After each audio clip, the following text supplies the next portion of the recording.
Meow. Yes, indeed, my pretty. The hour of victory is at hand. Now go and summon your brethren and unleash the Ebon Horde. Meow, meow, meow. What's good, people? Agent Juice reporting for duty. In continuing this pain train of the original content I'm making of Schneeevil, it is time to introduce another character, or in this case, characters. For you see, Velicia, the main character of Schneeevil and the Supreme Dark Sorceress, commands a great shadowy army that consists of more than just Sir Brick and her creation DESTRUCTICA. Because Sir Brick, the right-hand man general, needs an army to command. So what is this army? Well, it is none other than the great shadowy horde itself, the hivemind of evil demon kitty cats, the Ebon Horde. So without further ado, sit down, strap in your safety belts, smack the ever-living poopy pants off of that like button, and let us dive in to the Ebon Horde. So, first things first, let's go ahead and discuss the speed paint, which is, of course, following this trend, the character sheet for the Ebon Horde. The Ebon Horde is the evil army that Velicia and, in turn, Brick command. It is the main forces of Velicia's army that she uses to dominate the planet and wreak havoc and whatnot. They are the foot soldiers. They are the goons, the mooks, the expendable bodies that you can just keep on throwing at a problem.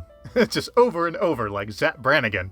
You see, killbots have a preset kill limit. Knowing their weakness, I sent wave after wave of my own men at them until they reached their limit and shut down. More than that, though, they are a hive mind. They are essentially the same creature and not the same creature.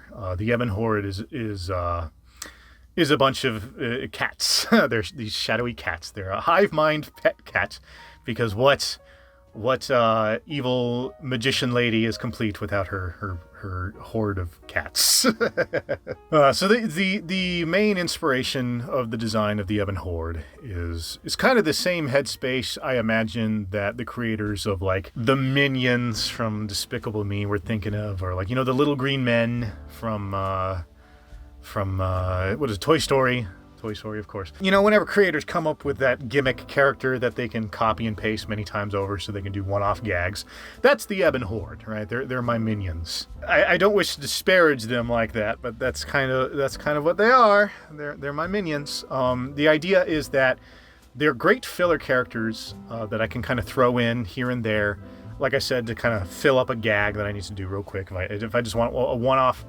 little character in a little scene that can do a little joke, I can throw in a horde cat, and that horde cat can do stuff. I know by describing them as like minions, like those little yellow butt plugs, I know describing them kind of puts like a negative connotation in one's mind. Like, I don't want to do that. Like I said, I don't want to poison the well of my own work too soon here. But like more than that, they're the pets of the crew. So again, Schneeevil's meta idea is it's aping on the concept of the family sitcom, right? And like I said, Velicia's the mother, Sir Brick's the father, DESTRUCTICA's the daughter, the Ebon Horde is the dog.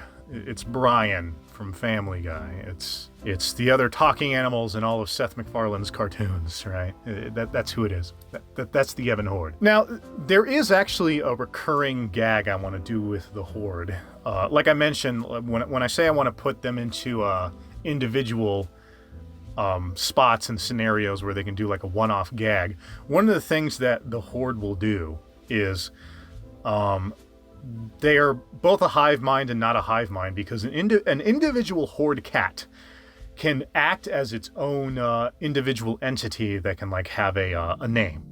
Like in the speed paint you're watching right now, you'll notice that at some point, if it hasn't shown up already, at some point when I'm doing samples of horde cats, you'll notice one has the Groucho Marx glasses on, right? What that is sometimes the Ebon Horde will put on hats or disguises and take on the persona of an individual cat. Off the top of my head, there's like supposed to be a cat who will put on like a beret and a curly mustache and one of those cigarettes on the little extension things and be like this French stereotype, and that individual cat will be known as Valjean. And so Valjean will be a recurring horde cat that'll show up as an individual. When I'm doing the horde, they speak in meows, right? So like when a horde cat comes up, it's all like meow, meow, meow, meow, meow, meow, meow, meow, meow, right? And like it'll do that, and the idea is that it's like Chewbacca. They'll say something, and like, you know, the cat will go up to Velicia and go like, you know, meow, meow, meow, meow, meow, and then Velicia will be like, little Timmy's stuck in a well. Like the joke, like, so Valjean, right, the French cat, would be like, you know, le meow, meow, meow, meow, right, and be like very like stereotypically insultingly French. You'll be seeing that a lot.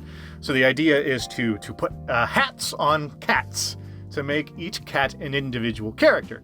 And I do that as kind of like a really quick way of kind of fluffing out the family dynamic to kind of make it a little bigger. And also because, like I said, with the versatility of a character, of a character concept, of a cookie cutter character concept, such as the Ebon Horde, or like the Minions, or like the Little Green Men, or anything else you see, I am now beginning to understand the appeal as to why these people make these things. Now, I understand the other big reason why they make Minion stuff is because it sells like hotcakes and it's a great way to make a quick buck. I understand that. I'm not a fool.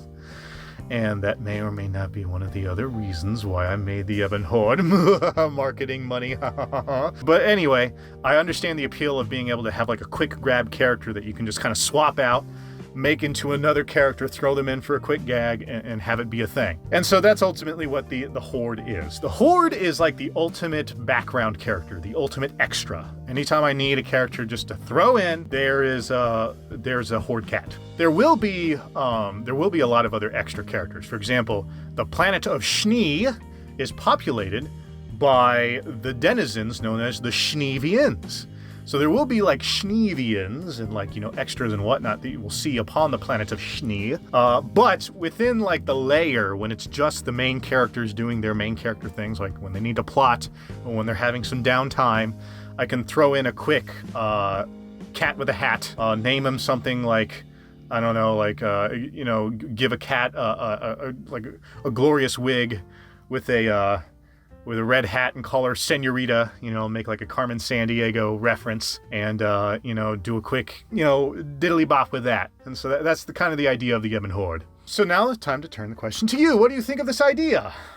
Is this a funny little thing, this funny little gag with these funny little cats and their funny little hats? Or is it maybe too trite? Like I said, I didn't want to put bad images in people's heads by likening them to the Minions, but, you know, there we go. I kind of have to confess that was part of the reason why, is because I thought it would be funny to have like this horde of cookie cutter characters that can act like a pet cat, that acts like the main force of the evil force of Velicia's army, and that you can also make them individual characters, you know, do funny gags. So let me know. I mean, do you have any questions about what that would look like? Is it interesting to you? Do you hate it? Would you rather me do something else? Which might be a little too late for that, because I already added them into the little pilot animatic that I've been making for the last year. So, there you go. But anyway, let's go ahead and wrap it up there for today. So, you people know what to do here. If you like what you see and you want to see more, go ahead and tickle those sacred buttons, like the video, subscribe to the channel, hit the notification bell, so you know when I post all those times. Also, like I said, go ahead and, you know, comment down below. Let me know what you think of these ideas that I'm cooking up. You know, am I grabbing your attention? That's the really important thing here. I am fighting against the algorithm right now because I'm making original content that nobody's heard about.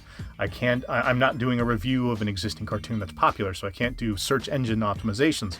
So I have to rely solely on my ability to entertain you with something you have never heard of before. So please let me know how that is going.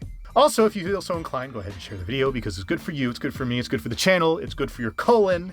Talk to your doctor about that, but I'm going to make the baseless claim that it's good for your colon. And of course, if you wish to stalk me elsewhere on the interbuts, I always leave my social media links up here on the screen, especially minds.com, because once again, I'm going to really start pushing Minds, because it's the alternative. It's one of the alternatives to not just YouTube, but a lot of other social medias. The idea is to really diversify the market because it is not doing us good that like the same 4 mega corporations are controlling everything.